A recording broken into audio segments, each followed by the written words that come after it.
మంచిది.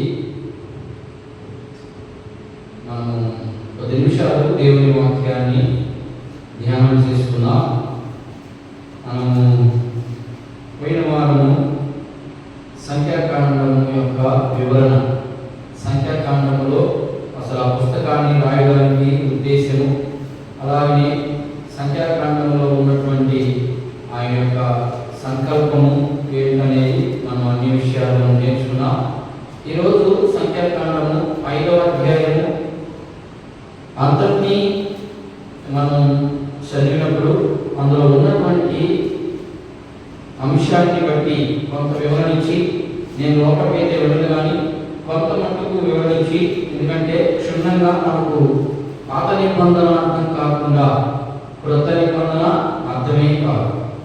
చాలామంది క్రొత్త నిబంధన చాలా సులభంగా అర్థమవుతుంది అని అనుకుంటున్నారు, కానీ అర్థమవుతుంది కానీ అలా జీవించలేకపోతున్నాం. కాబట్టి పాత నిబంధనలో ఉన్నటువంటి అంశమంతా అలాగే క్రొత్త నిబంధనలో ఉన్నది కూడా మనము అర్థం చేసుకుంటూ ముందుకు పోతే బాగుంటుందని మనము సంఖ్యాకాండాన్ని ధ్యానం చేస్తూ, మరి 4వ అధ్యాయంలో, ప్రారంభం అధ్యాయం నుండి 4వ అధ్యాయంలో ఏం జరుగుతుందో మీకు క్లుప్తంగా ఒక చిన్న మెసేజ్ లాగా మనం చూసుకుందాం. మొదట ప్రారంభ అధ్యాయం నుండి 4వ అధ్యాయం వరకు ఏం జరిగిందంటే, వాళ్ళు ఐగుప్తు నుంచి బయటకు వచ్చిన తర్వాత 2 సంవత్సరాలు పట్టింది. బయటకు వచ్చి కొంత దూరం ప్రయాణం అయిన తర్వాత ఐగుప్తులో నుంచి అరణ్యంలోనికి ఎంటర్ అయిపోయే సమయం అంతా. ఈ సమయంలో మోషే వారికి కొన్ని సూచనలు, కొన్ని ప్రతిష్టలు, ఎలా ఉండాలి, ఎలా వెళ్ళాలి అనే విషయాలు దేవుడు మోషేకి తెలియపరిచినప్పుడు, మోషే తన ప్రజలకు తెలియపరచడానికి ఈ 4వ అధ్యాయంలో ఏ గోత్రము వాళ్ళు ఏ పక్కన ఉండాలి, ఉత్తర దిక్కున ఏ గోత్రం ఉండాలి, అలాగే దక్షిణ దిక్కున ఏ గోత్రం ఉండాలి, పడమర దిక్కున ఏ గోత్రం ఉండాలి, తూర్పు దిక్కున ఏ గోత్రం ఉండాలి, దేనికి ఏ భాగానికి అంటే ప్రత్యక్షపు గుడారానికి ఎవరు పాటలు పాడాలి, ఎవరు వాయిద్యాలు వాయించాలి, ఎవరు ప్రత్యక్షపు గుడారాన్ని మొయ్యాలి, లోపల పని చేయాలి, బయట పని చేయాలి, ఇవన్నీ కూడా మోషే అక్కడ ఉన్నటువంటి తన ప్రజలకి, ఇశ్రాయేలులో ఏర్పరచబడినటువంటి ఆ ప్రజలకి కొంత వివరించి, ఏ గోత్రాల వారు ఏ పక్కన ఉన్నారనే విషయాన్ని కూడా మనము క్షుణ్ణంగా మనం నేర్చుకున్నాం. అయితే ఈరోజు సంఖ్యాకాండము 4 అధ్యాయాలు ముగించుకుని ఈ 4 అధ్యాయంలో ఇదే ఉంటుంది. ఏముంటుందంటే ఏ గోత్రం వారు ఏ పక్కన ఉండాలి, ఏ పని చేయాలి అనేది చాలా ప్రాముఖ్యమైనటువంటి అంశం. ఈ 4 అధ్యాయాలు అయిపోయిన తర్వాత ఇప్పుడు 5వ అధ్యాయం ప్రారంభంలోకి వచ్చాం. ఈ 5వ అధ్యాయాన్ని మనం చదివినప్పుడు సాధారణంగా దీంట్లో ముఖ్యంగా కనబడే పాయింట్ ఏంటంటే, లేకపోతే అంశం ఏంటంటే, ప్రాముఖ్యంగా కనబడే అంశం, అందులో 3 సబ్ డివిజన్స్ ఉంటాయి. ఆ 3 సబ్ డివిజన్స్ కూడా నేను చెప్పేదానికి ప్రయత్నం చేస్తాను. మొదటిగా అంశం ఏంటంటే, నా ప్రజలు ప్రత్యేకంగా ఉండాలి. ఇది ఆయన యొక్క ఉద్దేశం. ఆ ఉద్దేశాన్ని బట్టి ఈ 5వ అధ్యాయంలో మనం 31 వచనాలు ఉంటాయి, 1 నుంచి 31 వచనాలు ఉంటాయి. ఈ 31 వచనంలో కనబడే వివరణ అంతా ఏముంటుందంటే, నా ప్రజలు సపరేట్ గా ఉండాలి, నా ప్రజలు ప్రత్యేకంగా ఉండాలి, నా ప్రజలు ప్రతిష్ఠ కలిగినటువంటి పిల్లలుగా ఉండాలి. ఇదే ఆయన కోరికంతా. ఇదే ఎందుకు దేవుడు అలా కోరుకుంటాడు అంటే, ఒక వచనం మనం చదువుకొని మనం ముందుకు వెళ్దాం. ఈ దేవుని ఉద్దేశాన్ని ఎందుకు ఆయన ఆ ఉద్దేశాన్ని ఆయన బయలుపరచడం జరిగింది అంటే, లేవియా కాండము, మనం ఒక వచనాన్ని చదువుకొని ముందుకు వెళ్దాం. లేవియా కాండము చూడండి, సంఖ్యాకాండానికి ముందు ఉంటుంది. లేవియా కాండము 11వ అధ్యాయం. లేవియా కాండము 11వ అధ్యాయము. ఎందుకు ఆయన ఆ మాట చెప్తున్నాడు, మీరు ప్రత్యేకంగా ఉండాలి, నా ప్రజలు ప్రతిష్ఠ కలిగినటువంటి జనంగా ఉండాలని ఎందుకు చెప్తున్నాడంటే, అక్కడ ఒక మాట ఉంది, చదువుదాం ఒకసారి. లేవియా కాండము 11వ అధ్యాయము 44-45 వచనాలు మనం ఒకసారి గమనిద్దాం. నేను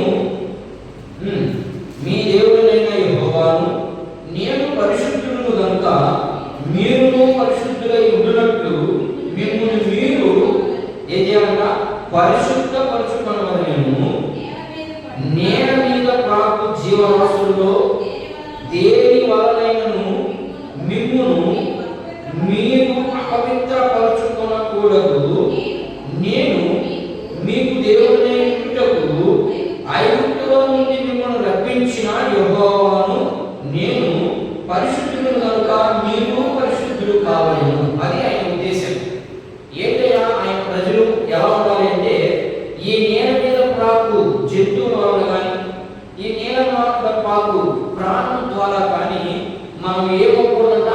అపవిత్రులము అవ్వకూడదని ఇశ్రాయేలుకి కండిషన్ పెడతా ఉన్నాడు. మీరు ఎలా ఉన్నారంట? పరిశుద్ధులుగా ఉండాలి అని దేవుని యొక్క ఉద్దేశం. ఆ ఉద్దేశం మేరకు నేను పరిశుద్ధులు కనుక మీరు కూడా పరిశుద్ధులై ఉండండి అనే విషయాన్ని తెలియపరుస్తా ఉన్నాడు. అయితే ఈరోజు వాక్యాన్ని మనం అర్థం చేసుకుంటూ ముందుకు వెళితే, ఈ లోకంలో పరిశుద్ధత అనే పదానికి అర్థం తెలియకుండానే పరిశుద్ధత అనే అంశానికి ఎందుకో ఆ పరిశుద్ధత గురించి పదే పదే పదే పదే ఈ 5వ అధ్యాయంలో ఇంచుమించు 9 సార్లు కనబడుతుంది. ఆ పరిశుద్ధత అపరిశుద్ధత అనే మాట ఇంచుమించుగా 9 సార్లు కనబడుతుంది మనం బాగా గమనిస్తే. అయితే ఎందుకు ఆయన అలా చెప్పడం జరిగింది అంటే, ఇశ్రాయేలీయులు దేవుని మందిరంలో పనిచేసేవారు. ఇప్పుడు మనం ఎక్కడ పనిచేస్తున్నాము? మనం కూడా దేవుని మందిరంలో పనిచేస్తా ఉన్నాం.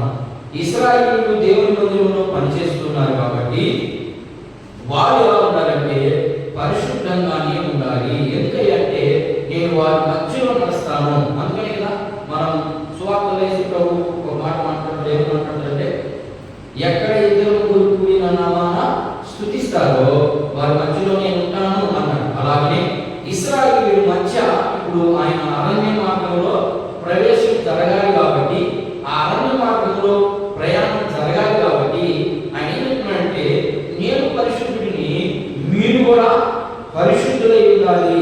అది ఆయన యొక్క ఉద్దేశం. అంతేకాకుండా ఆ పరిశుద్ధతే కాకుండా ఇంకొక ప్రాముఖ్యమైనటువంటి బాధ్యత కూడా వారికి అప్పగించడం జరిగింది. ఏంటి ఆ బాధ్యత అంటే, ఇశ్రాయేలీయుల యొక్క అనుదిన జీవితంలో వాళ్ళు అపవిత్రపరచకుండా ఉండాలి.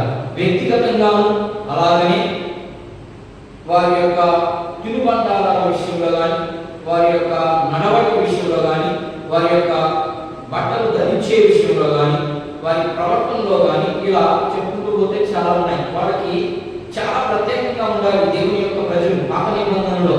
కానీ ఈరోజు దాన్ని కొత్త నిబంధనలోకి మార్చి మనకు దేవుడు మీరు కూడా పరిశుద్ధంగా ఉండండి, ఈ లోకంలో ఉన్న వాటిని మీరు ఆశించొద్దు, మీరు ప్రత్యేకంగా ఉండండి అని ఆయన చెప్పినప్పుడు మనం ఎలా ఉన్నాము? పాత నిబంధనలో దేవుడు చెప్పినట్టు చేయకపోతే వాళ్ళని ఎలా దేవుడు బహిష్కరించాడు, వాడిని ఎలా దూరం పెట్టాడో మనం అర్థం చేసుకుంటే, మనం కొత్త నిబంధనలో ఉన్నటువంటి విశ్వాసులకు కూడా కొంత అవగాహన వస్తుందని మనం మన ఇష్టం కొనసాగుతూ ఉంది. కానీ పాత నిబంధనలో మన ఇష్టాలు ఏమి కొనసాగదు. ఇశ్రాయేలు ఇష్టాలు ఏమి కొనసాగనివ్వలేదు దేవుడు. ఎందుకు కొనసాగకూడదు ఏంటి అనే విషయాలు మనం చూసుకుంటే, నిర్గమకాండము ఒకసారి కొన్ని వచనాలు మనం గమనిద్దాం.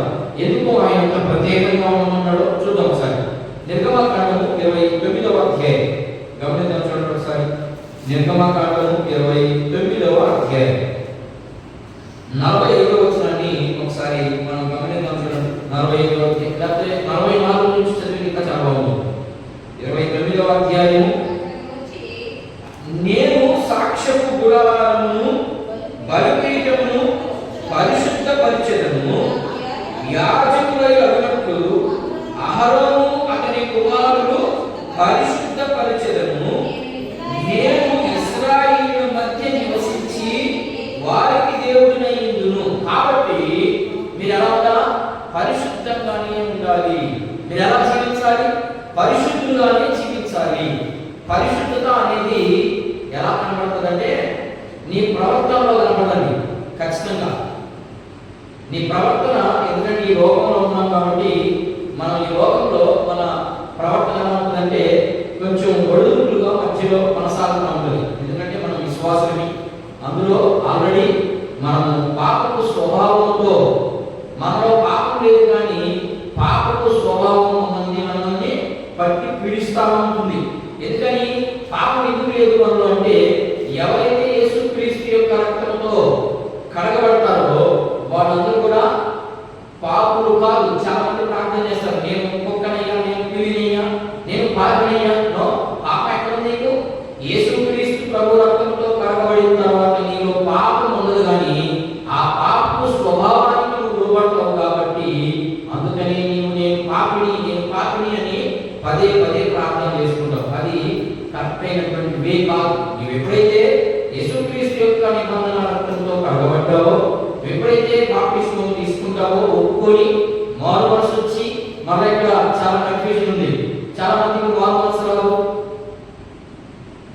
మారు మనసు రాకుండానే, పశ్చాత్తాపం చెందకుండానే బాప్తిస్మాలు తీసేసుకొని మేము కూడా మారు మనసు పొందుకున్నాం. నో, అది మారు మనసు కాదు, అది బాప్తిస్మం కాదు.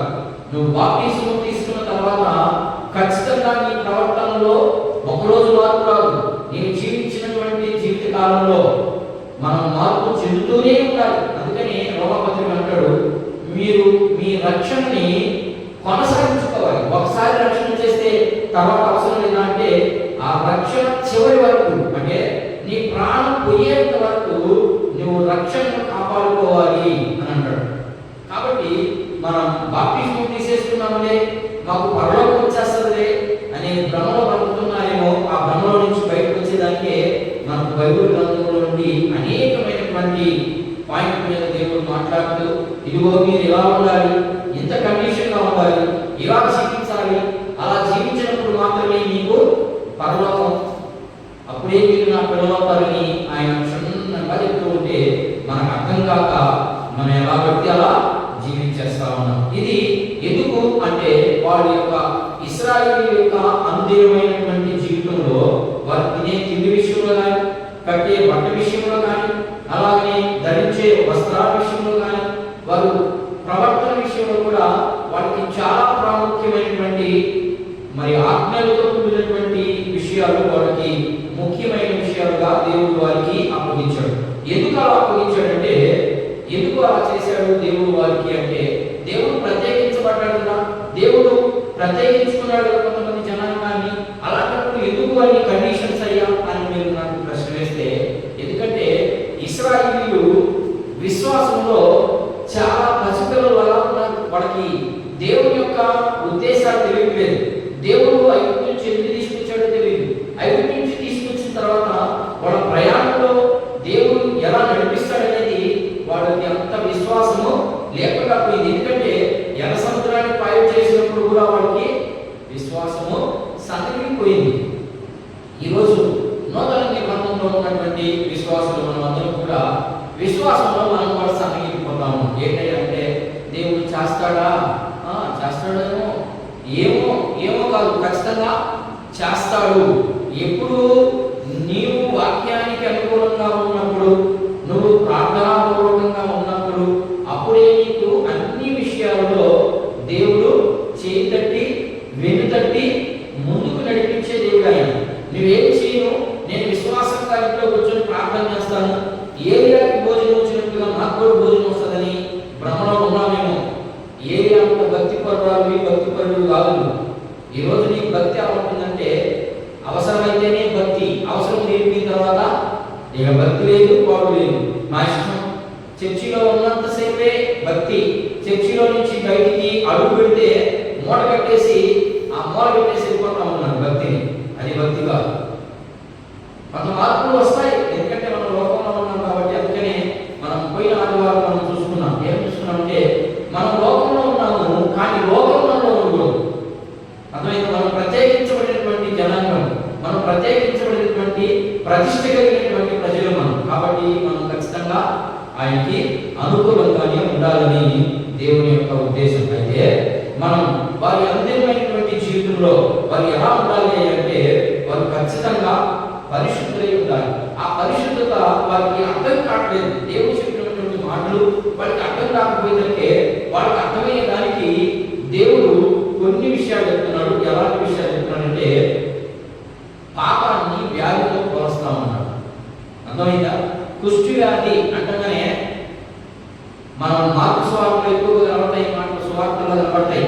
కుష్టి వ్యాధి కలిగిన వారిని దేవుడు ముట్టి స్వస్థపరిచాడు. ఎందుకు స్వస్థపరిచాడు? అసలు ధర్మశాస్త్రం ఏం చెప్తోంది? మోషే ఏం చెప్పాడు? యేసు ప్రభు ఎందుకు అలా చేశాడు అనే ప్రశ్న మనకు రావు. దేవుడు కుష్టి వ్యాధిని కలిగిన వాడిని తాకాడు, స్వస్థపరిచాడు. నన్ను కూడా నా జబ్బులు నా రోగాలు, నో, జబ్బులు వేరే రోగాలు వేరే. అందుకనే మనం బైబిల్ని చదివేటప్పుడు కొంచెం జాగ్రత్తగా పాత నిబంధనలో దీని గురించి ఎక్కడైనా ప్రస్తావించబడిందా, ప్రస్తావించబడితే ఏ సందర్భంలో ప్రస్తావించబడింది అనే విషయాలు మనం తెలుసుకొని అప్పుడు మాట్లాడాలి. ఎందుకు యేసు ప్రభు స్వస్థపరిచాడంటే ఇక్కడ చూడండి, యేసు ప్రభు పాత నిబంధనలో దేవుడు పాపాన్ని ఎలా పెట్టినట్ట? పాపాన్ని వ్యాధితోనూ అపవిత్రతతోనూ పోల్చి మాట్లాడాడు. ఇప్పుడు నేను ఉదాహరణకి ఏదైనా ఒక పాపం చేశాము అంటే దాన్ని పాపం అనేది ఆ రోజుల్లో ధర్మశాస్త్రం అప్పుడు ఇవ్వబడిద్దా? మీరు బాగా గమనించండి. నిర్గమకాండము 5వ అధ్యాయానికి ధర్మశాస్త్రం ఇచ్చాడు. అసలు ధర్మశాస్త్రం ఇచ్చిన తర్వాతనే కదా పాపం ఇంట్లో తెలిసింది. అంతకుముందు పాపం అనేది తెలియదు కదా. ధర్మశాస్త్రం ఇవ్వబడిన తర్వాతనే, అందుకనే రోమపత్రికలో ఉంటాయి ఈ మాటలన్నీ. ధర్మశాస్త్రం ఏం చేసింది అంటే పాపాన్ని చూపించింది. అప్పుడు ధర్మశాస్త్రం ఇవ్వబడలేదు కదా, మరి పాపం ఎలా వచ్చింది అంటే చెప్పాను నేను, యుగాలు ఉన్నాయి. మనస్సాక్షియము అలాగే రకరకాలైనటువంటి యుగాలు కొన్ని ఉన్నాయి. ఆ యుగాలలో ఆ పాపం అనేది హృదయంలోనే, ఆ యుగంలోనే దేవుడు బయటకు వచ్చినట్టుగా మనము చూస్తాం. అయితే ఇక్కడ ఎందుకు ఆయన ఆ మాట మాట్లాడుతున్నాడంటే మనం ఒకసారి మళ్ళా లేవియాకాండము 11వ అధ్యాయంలోకి కొంత వెళ్దాం. ఎందుకంటే ఎలా ఆ పాపంతో పాపాన్ని వ్యాధితోనూ అపవిత్రతతోనూ పరిశుద్ధతని ఆరోగ్యంతోనూ పరిశుద్ధతతోనూ పోల్చి మాట్లాడుతాడు యేసు ప్రభు. అక్కడ దేవుడు అలా మాట్లాడుతున్నాడు. చూడండి 11వ అధ్యాయం 11వ వచనం. లేవియాకాండము 11వ అధ్యాయము. అవి మీకు వారికి మాంసము తినకూడదు,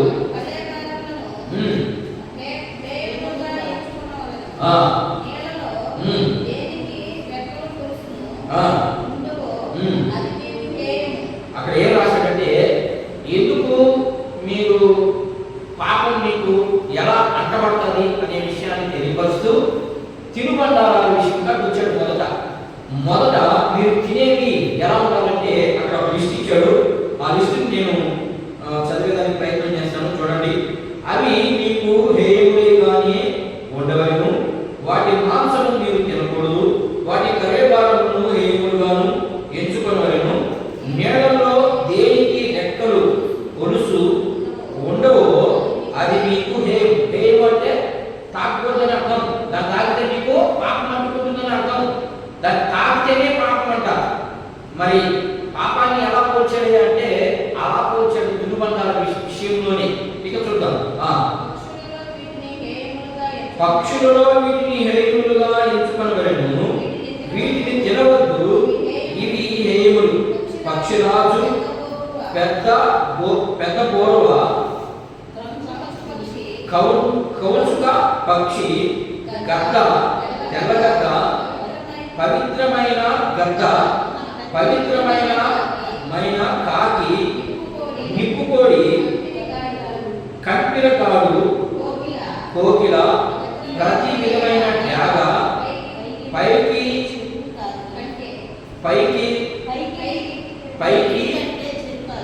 చుడుకాకి, గొడ్లగూబ, హంస, గోడబాతు, నల్లబోరవ, సంకుముడి కొంగ, పవిత్రమైన కొంగ, కూకుడు గూబ, గబ్బిలమును, రెక్కలు కలిగిన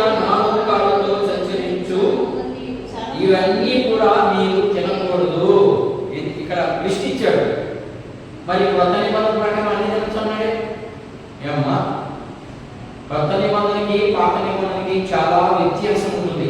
కానీ ఆయన చెప్పినంత పాత నిబంధనలో ఉన్నటువంటి మాటలే అవి మనకు అర్థం కావాలి. ఆయన ఏం చెప్తున్నాడంటే, ఇవి మీరు తింటే మీకు ఏమొస్తుందంట? పాపం చుట్టుకుంటుంది, పాపం వస్తుంది అనే విషయాన్ని అక్కడ తెలియపరిచాడు.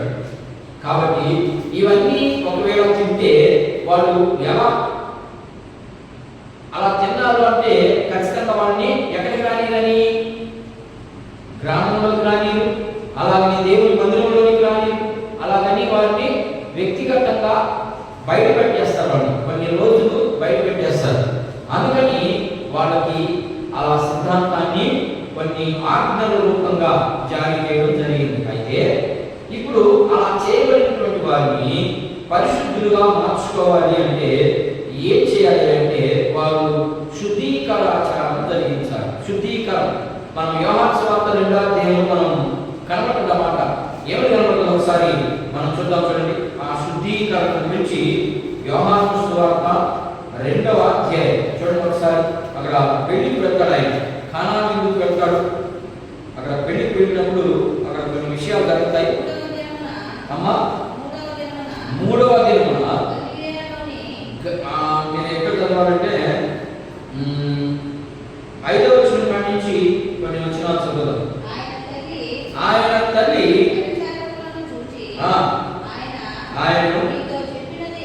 ఆయన మీతో చెప్పినది చేయబడను. యూదులు పెట్టిన శుద్ధీకరాచారం ఏంటంట?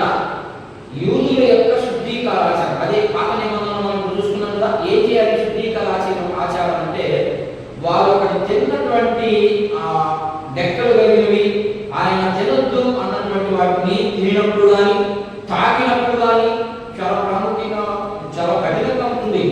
అందుకని ఆయన తాకితేనే పాపంతో పోల్చేశాడు. అందుకని వాళ్ళు ఏం చేయాలి అంటే అలా చేసినప్పుడు అలా తాకినప్పుడు శవాన్ని పుట్టడం కూడా పాపమే అన్నాడు.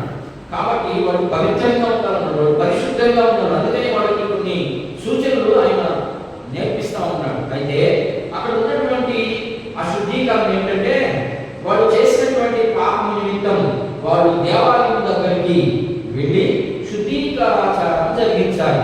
ఆ శుద్ధీకరాచారం ఎలా జరిగించాలి అంటే వాళ్ళు అక్కడ ఎవరైతే పాపంతో నిండిపోయారో వాళ్ళకి కలిగిన శక్తిని బట్టి కొంత తీసుకెళ్ళి అక్కడ బలి అర్పించి ఆ తరువాత మీకంతా తెలిసేదంతా బలి అర్పించేదంతా జరిగేదిగా. అదే ఇక్కడ కూడా యోహాను సువార్తలో శుద్ధీకరాచారం ప్రకారము 2-3 తూములు కొట్టు 6 రాతి భవనములు అక్కడ ఉంచబడెను. ఇది మళ్ళా సందర్భం వేరే పడుతుంది. ఎందుకంటే మీకు శుద్ధీకరాచారము కొత్త నిబంధనలో కూడా ఉంది అనే దానికి, కొత్త నిబంధనలో కూడా ప్రస్తావించబడింది ఈ మాటని అనే దానికి మాత్రమే నేను అక్కడ మిమ్మల్ని తీసుకెళ్ళాను. అయితే ఎందుకు అలా చెప్పాడంటే ఆ శుద్ధీకరాచారాన్ని జరిగించిన తరువాత వారు దేవుని మందిరంలోనికి రావాలి. ఈ లోపల వాళ్ళు రాకూడదు, వాళ్ళు దేవుని ప్రజల మధ్య ఉండకూడదు, అసలు గ్రామంలోనే ఉండకూడదు, వాళ్ళు బయట ఉండాలి. అది అక్కడ సిద్ధాంతం. అయితే ఇప్పుడు ఈ యొక్క భాగాన్ని 3 భాగాలుగా మనం ఈ 31వ వచనాన్ని 3 భాగాలుగా మనం చూడవచ్చు. 3 భాగాలు ఏంటో నేను చెప్పి కొంచెం వివరించి నేను ముగించడానికి ప్రయత్నం చేస్తాను.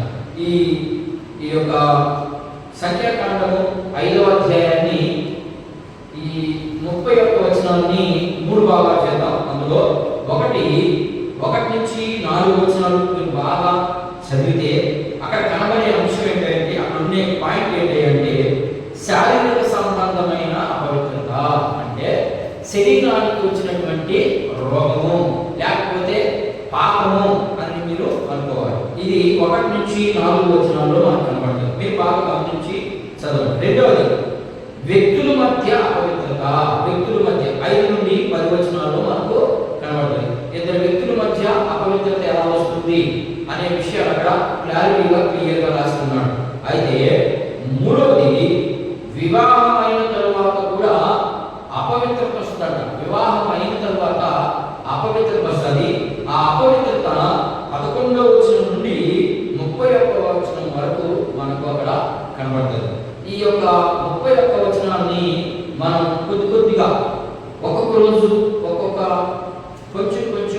నేర్చుకుంటూ అందులో నుంచి మనకి ఏమి చెప్పాలనుకున్నాడు దేవుడు, అందులో నుంచి మనకి ఏమి నేర్పించాలనుకున్నాడు దేవుడు అనే విషయాలు తెలుసుకునే ముందు ఒక చిన్న మొక్క మీకు చెప్పి నేను ముగించడానికి ప్రయత్నం చేశాను. 3 భాగాలు చేసేసాం, అయిపోయేగా.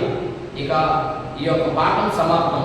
ఈ పాఠం సమాప్తం చేసేటప్పటికి ఇంకొంచెం మీకు కొంచెం వివరించి దాని గురించి కొంత అధ్యయనం చేస్తే మనకు ఏం అర్థమవుతుందో కొంత నేను చెప్పేదానికి ప్రయత్నం చేస్తాను.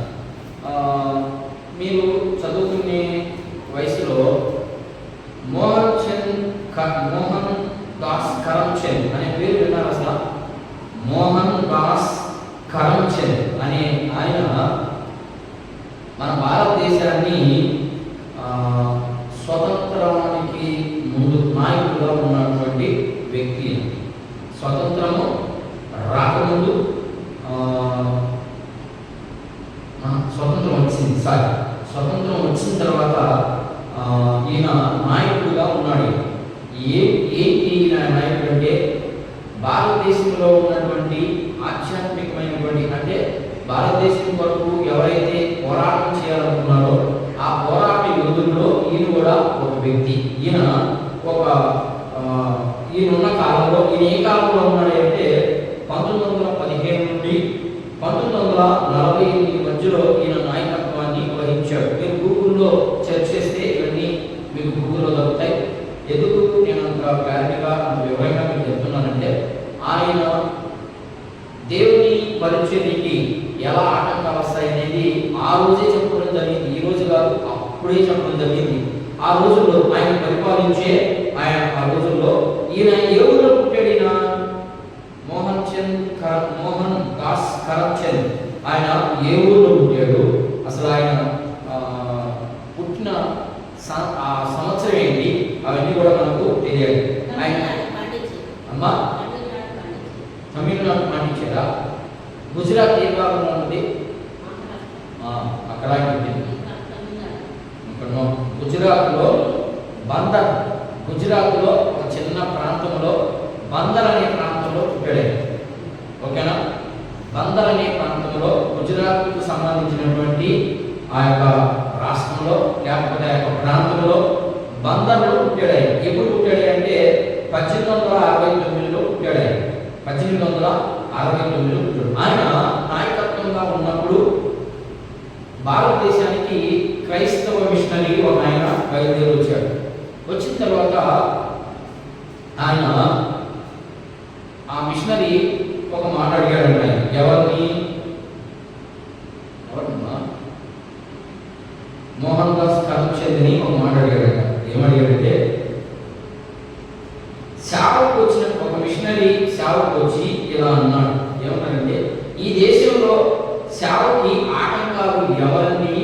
ఇప్పుడు ఇశ్రాయేల్ ఉన్నాడు కదా, సేవకి యేసు ప్రభు పరిచర్యకి ఎవరు ఆటంకాలుగా ఉన్నారని అంటే ఆ రోజుల్లోనే క్రైస్తవం ఉంది. కానీ చాలా మందికి తెలియదు ఏంటంటే, క్రైస్తవం ఎంతగా వచ్చింది భారతదేశానికి అని చెప్తున్నారు. ఇక్కడ ఏమని రాయబడింది? 1869లోనే మోహన్ కరమ్చంద్ అనే వ్యక్తికి ఆ రోజులోనే అప్పుడు ఆయన వేసినటువంటి ప్రశ్న ఏంటంటే, ఒక మిషనరీ వచ్చి, క్రైస్తవ మిషనరీ భారతదేశానికి వచ్చి ఆయన అడిగిన ప్రశ్న ఏంటంటే, భారతదేశంలో సేవకి ఆటంకాలు ఎవరై ఉండొచ్చు అని అడిగితే ఆయన మోహన్ కరమ్చంద్ జవాబు ఏమిస్తున్నాడంటే, క్రైస్తవులే చెప్పాడంట. వినేదానికి విచిత్రంగా ఉంది అన్నమాట. క్రైస్తవుల్ని ఇబ్బంది పెడతారా? ఖచ్చితంగా పెట్టే వాళ్ళే శత్రువు. అందుకనే కదా క్రైస్తవులు ఏమంటే ఎందుకు పడలేదంటే వీళ్ళే పడక అలా జరిగిపోతాం. ఎందుకు ఆ మాట అన్నాడంటే, ఇశ్రాయేలీయులు అవిధేయులై, ఇశ్రాయేలీయులు దేవుని యొక్క ఉద్దేశాలు తెలియదా, దేవుని యొక్క చట్టం తెలియదా, అన్నీ తెలుసు. అన్నీ తెలిసినా వాడు ఎప్పుడు దేవునికి అవిధేయత చూపించారు కానీ ఎక్కడ కూడా విధేయత చూపించలేదు. అవిధేయత చూపించిన తర్వాత వాడికి శ్రమ పెట్టిన తర్వాత అప్పుడు వాడు విధేయత చూపించారు కానీ వాడు ఎప్పుడు కూడా చెప్పిన మాటని సక్రమంగా వినలేదు. కాబట్టి మనం వాగ్దానాలు మనం స్వతంత్రించుకోవాలి అంటే ఖచ్చితంగా మనం ఏం చేయాలా? దేవుని మాటలు తిరస్కరించుకోవడం. మనం ఎప్పుడైతే తిరస్కరిస్తామో దేవుని మాట వాటికి దేవునికి కట్టుబాటుకి మనం ఎప్పుడైతే లోబడమో మనకు రావాల్సినటువంటి వాగ్దాన ఫలాలు మనము అనుభవించలేమని దేవుని వాక్యము మనకి తేటతెల్లగా తెలియపరచబడతా ఉంది. కాబట్టి ఈరోజు సంఖ్యాకాండంలో ఉన్నటువంటి 5వ అధ్యాయంలో ఉన్నటువంటి వివరణ ఇది. దీంట్లో నుంచి 3 భాగాలు మనం రేపు ఒక్కొక్క భాగాన్ని ఒక్కొక్క రోజు నేర్చుకునేదానికి మనం ప్రయత్నం చేద్దాం. ఒకటి, శారీరక సంబంధమైనటువంటి అపవిత్రత 1 నుంచి 4 వచనాల్లో ఉంటుంది. అలాగే వ్యక్తుల మధ్య అపవిత్రత 5 నుండి 10 వచనాలు. తరువాత వివాహ సంబంధమైనటువంటి ఇద్దరు భార్యాభర్తల మధ్య ఉన్నటువంటి అపవిత్రత ఏంటో మనము